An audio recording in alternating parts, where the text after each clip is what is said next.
Welcome back. Later this month, Central and Southwest Virginia honor flights will once again take area veterans to Washington, D.C. It's a chance for those who served our country to remember those they worked with who died overseas. And joining us here to talk a little bit more is President and CEO of Central and Southwest Virginia Honor Flight and friend to the show, Martin Leamy. Thank you so much for joining us this afternoon. Well, as always, thank you for having me. I really appreciate it. And we love when you're here because you just have such a wonderful story and you're doing such great work. And for those who are tuning in who may not know exactly what Honor Flight is, can you break it down and explain it to us? Sure. Simply put, Honor Flight is a national organization comprised of regional hubs or chapters whose mission is to take veterans of World War II, Korea, and Vietnam to the memorials that were built in their honor in Northern Virginia and D.C., and we do this at no cost to the veteran.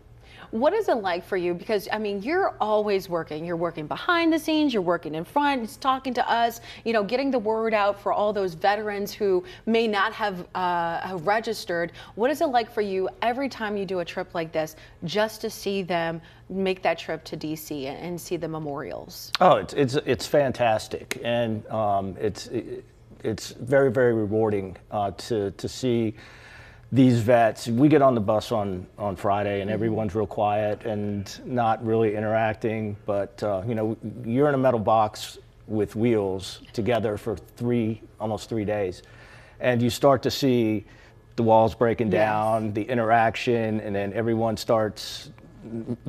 Veterans have a very unique sense of humor, and you start seeing that come out. You start hearing war stories.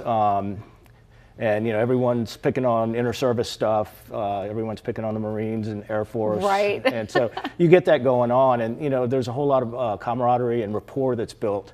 That's part of it. The second part is this is a perfect opportunity for those veterans who have not received the thanks that they deserve to receive that. And also to have some closure and some healing from what their experiences were during their uniformed years. It could be very therapeutic. And speaking about like war stories and veterans, I mean, World War II vets, I mean, they're making, some of them are turning 100, correct? Yes. So why is that important, especially for those that are watching that may have a family member who's turning 100 and was a part of World War II? Why is it important that they make this journey and come? Well, I looked at the September stats, World War II veteran stats from the VA this morning, and I think it's 66,134 of the 16.4 million who served in uniform during World War II are still with us. And 2,121, I think, are actually in Virginia. But to your point is that the generation is passing on. And, you know, we need to capture their stories before they're gone. We actually do have one Army veteran that's 100 years old that will be traveling with us this trip, and his son is coming along as his guardian. And that's wonderful, and I'm glad that you mentioned guardian because you guys couldn't have done this without volunteers. Are you all still looking for extra hands to help on this honor flight? I think we're pretty well set for this one, but what I would do is if anyone's interested in serving as a guardian, which is basically the companion for a veteran throughout the trip, go to the website and fill out a guardian application.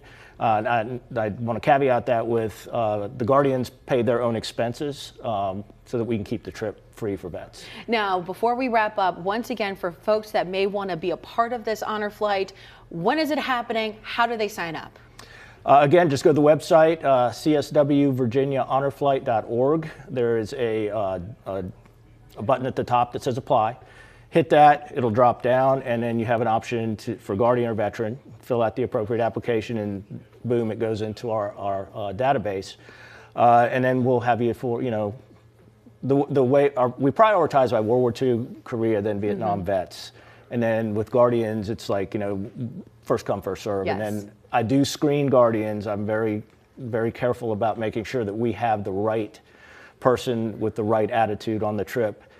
Because it's not the guardian's trip, it's the veteran's trip. Absolutely. And I try to make that crystal clear, so we don't want someone that thinks they're going to go on vacation. Yes, that's not what this is about. This is about helping the veterans and making sure that they not only have a good time, but it's also therapeutic as well.